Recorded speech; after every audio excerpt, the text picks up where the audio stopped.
Okay, we are up to Samach Tes Amud Aleph. We're learning Leila Nishmas Mindel, Mariam Bas Kamen Ruven, Her Neshama Shavan Aliyah. Hope you enjoy the background scenery. I do. Okay, here we go. So, Ve'ela Munbaz Shgaga B'mai. Okay, so Munbaz, remember we had a machlokas, we had a debate between Rabbi Kiva and Munbaz said that you have yediyah, you can have knowledge and still be called a shogeg. So what's going on over here? If I have knowledge, how's it called a shogeg? Shogeg means that I did something by mistake. So what is the case? Kigon shagag b'karban. It's a case where the person knew it was forbidden to do this action. Okay, person went ahead and baked a cake on Shabbos. They knew it was forbidden to bake a cake. They knew the punishment was kares. They knew what the severe punishment for doing it on purpose, but they did not know that when doing that same mistake, that same sin by mistake, you'd have to bring a karban. Shagag bekarban, that is a case of shogeg, right? Fascinating, right? So a person does something really deliberately, but since they did not have the full knowledge of the impact of the thing that they did wrong, therefore that's called a shogeg. V'Rabbanan shigas karban lo shma shagaga. The Rabbanan told that no, if I did something on purpose and I just did not know that it was that you'd bring a karban, that's not called a shogeg. That's called a mazid. That is called something which was done deliberately. Okay, says the Gemara, Rabbanan shgaga b'mai. According to the Rabbanan, what is the case of shogeg? So Rav Yochanan Omer kevan sheshageg b'kares af al pi shehezid b'lav.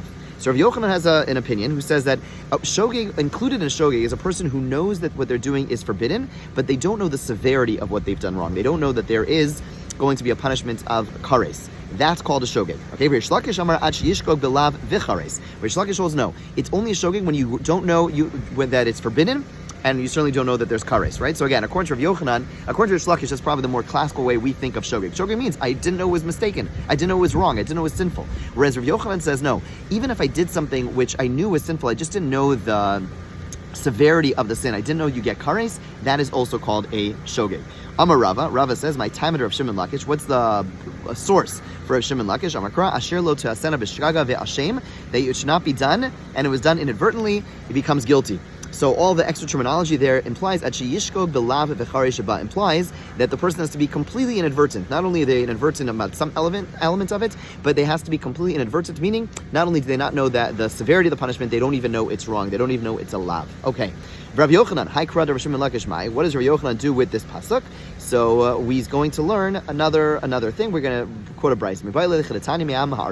So there is a Tanakama in this brayso which says that if a person does a mistake, me'am haaretz, from one of the people of the land. It could have said if one of the people of the land make a mistake. But what does it mean?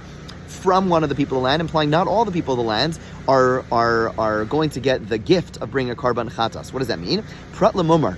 A mumar is someone who completely rejects doing all the mitzvos. A renegade is the translation they use. Someone who that's a person who, if they do something by mistake, you don't get the honor, you don't get the option of bringing a karban chatas. Okay, so we have individuals, right? So normally if you and I make a mistake, okay, you get to bring a karban chatas when the Beis Hamikdash is standing. But a mummer, a person who's dedicated his life saying, I don't care about mitzvos, that person, even when they do it by mistake, they say, I really didn't know this was usher. Still, they're not going to be able to bring a karban chatas. They learn, so according to the Tanakama, that halacha is learned from the Amaretz. However, if Shimon Lazar Omer Mishum Rav Shimon, Asher Lo Se'asena B'Shgaga Ve'ashem.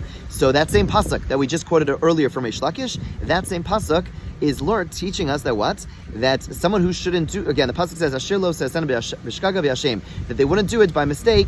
If a person, a deed which a person should not be done by mistake, and they're guilty. So the implication is Hasham midiyaso maybe karban al shegaso, la sham midiyaso ena maybe karban al shegaso. The implication is that if it's someone who, if you were to tap this person on the shoulder and say, hey, dude, do you know that baking a cake on Shabbos is usher? And the person would change their mind, that would not be a that if that person would stop doing it, that's the shogeg that we're talking about. Whereas if you tap the person on the shoulder and say, hey, baking a cake on Shabbos is usher, and they'd say, I don't really care, i.e. a mummer, it would be then that person doesn't get to bring a karban chatas. So both the Tanakama and Rav Shimon Elazar are both saying the same halacha, that a mummer does not get to bring a karban chatas, but according to Rav Shimon Elazar, they're learning it from the pasuk, Asher Lo Se'asena B'Shgaga Ve'ashem, and that's the verse, and so we asked the question, what does Rav Yochanan do with that pasuk? This is what he does with this pasuk. He learns this pasuk, that a mummer is someone who's not going to bring a karban chatas. Tanan, we have a Mishnah, who's going to bring another potential question, and we're going to see an answer. Avos malachos Abraham Chatzar Achas. Our Mishnah began by saying that there are 39 malachos. Ve'avinam. And it was asked, Minyana Lamali, why do we have a number?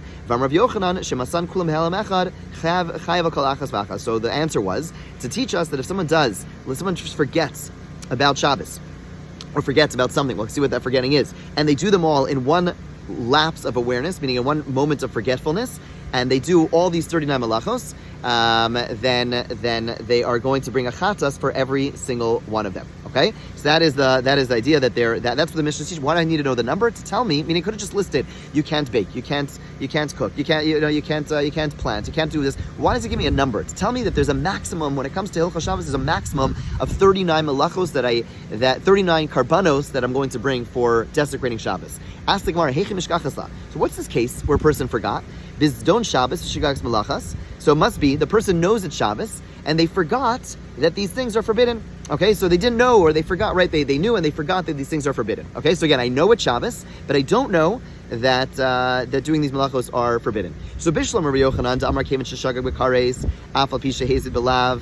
Okay, so Rabbi Yochanan holds that if a person made a mistake, they didn't know you get kares, but they knew that it's forbidden, that's a case of shogeg. Mishkachla kon to yadale l'Shabbos B'Lav.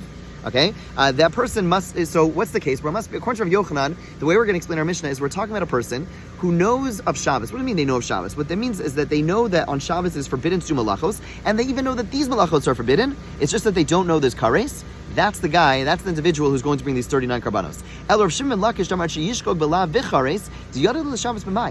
to Reish Lakish, he says the only way you bring a karban chatas is if you don't know that it's forbidden, and you don't know that there is kares. Okay, so let's talk about this guy who's doing 39 melachos on Shabbos. He doesn't know that it's forbidden. He doesn't know it's forbidden, and he doesn't know that there's kares, right? So this person, they don't know anything about the law. They don't know anything about Shabbos in this moment, right? So in what way do they know it's Shabbos? Again, we have to say they know it's Shabbos, and they just don't know about the melachos. So what's that case? So the Gemara says, in what way do they know about Shabbos? So the Gemara answers, it could be there's one case where they can know about a law of Shabbos, which is not relevant to the 39 melachos. Now, what is that? According to Rabbi Akiva, there's a debate about tchum. Tchum is that you cannot go beyond 2,000 amos beyond a city limits. According to Rabbi Akiva, this is Joraisa. According to most other opinions, it's Durabanan, but according to Rabbi Akiva, it is Joraisa.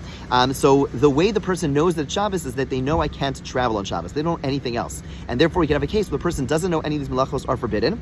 They don't know, certainly, that you get kares for these things. You don't even know if it's forbidden. So in what way we ask the person know it's Shabbos? They know that it's Shabbos regarding tchum, and that is what now they have knowledge of Shabbos, so they know about tchum. And even though there's no knowledge of a lav over there, and they don't know that I can't bake, that I can't cook, and I can't plant and all that stuff on Shabbos. And now we've been able to answer, according to Reish Lakish, how to understand our Mishnah. I'm sorry, this will be all over me. Okay, so so according to Reish, the way we're understanding the Mishnah is as follows. According to Rav Yochanan, the Mishnah is talking about a case where the person knows that it's forbidden, i.e., and therefore they know it's Shabbos. Because what does it mean to know it's Shabbos? You have to know that there are prohibitions on Shabbos. Just to know that it's Saturday, that's not knowing it's Shabbos. Meaning, I know it's Shabbos, meaning I know that there are prohibitions right now, and the person can even know that the prohibitions are something which you are chayiv allowed for. It's forbidden in the Torah. Just that I don't know you get kares. That's a case of shogeg, according to Rav Yochanan. According to Reish Lakish, if I were to know that it's allowed, for it to know that it's prohibited, then it's not going to be a malacha. So it must be that I know about tchum, and therefore that's the way I'm going to know about a Shabbos, and then I just don't know that these things are forbidden at all. Nonetheless, I would still bring a karban chatas. Okay, let's go a little bit further. We'll stop a little bit early today. I was told that back in Baltimore, the next Gemara was a little bit hard to get through, so I'm going to start there. But let's finish a few more lines. Man tan l'hadatan rabbanan. We say, who is the person who taught the following brisa? Shagag bezeh uvezeh. Person forgot that it was Shabbos, and a person, meaning there is a shogeg regarding Shabbos and a shogeg regarding the malacha. Zeh shogeg amar b'Torah. That is a shogeg that's said in the Torah. Hazeh bezeh uvezeh. Person knew it was Shabbos and knew that these malachas were aser. Zohi mezid amar b'Torah. This is the case of deliberate. Shogeg b'Shabbos v'hazeh malachos. Let's say a person forgot did not know about Shabbos, but he knew these malachos are aser when it is Shabbos, meaning I don't know what today is. I don't know that today is Shabbos, but I do know these malachos are aser. O sheshag malachos ve'ez b'Shabbos. Or I did not know these malachos are aser, but I did know that today is Shabbos. O shamar yadeani shemalacha zu asura. Or say I know that this malacha is forbidden. But I don't know if you bring a karban on it or not. So chayav. In all these cases, you can bring a karban. So that last view, the last line, which said if I know that it is forbidden, I know it's 100% aser, I just don't know that I bring a karban, still we say bring a karban chatas. Who is that? It says the Gemara, Kiman, who is that? Kim Munbaz, like Munbaz. Again, Munbaz told us that if I know that it is forbidden, just that I don't know that I bring a karban for it, that is still called a chatas, a shogeg, which you would bring a chatas for, and therefore this brayso, which said you bring a karban chatas, for a person who says, I know it's forbidden, I just don't know you bring a karban for it, and you're still going to be chayv chatas, that goes like Munbaz. We will pick up over here with Amar Abaye, God willing, tomorrow. Have a great day.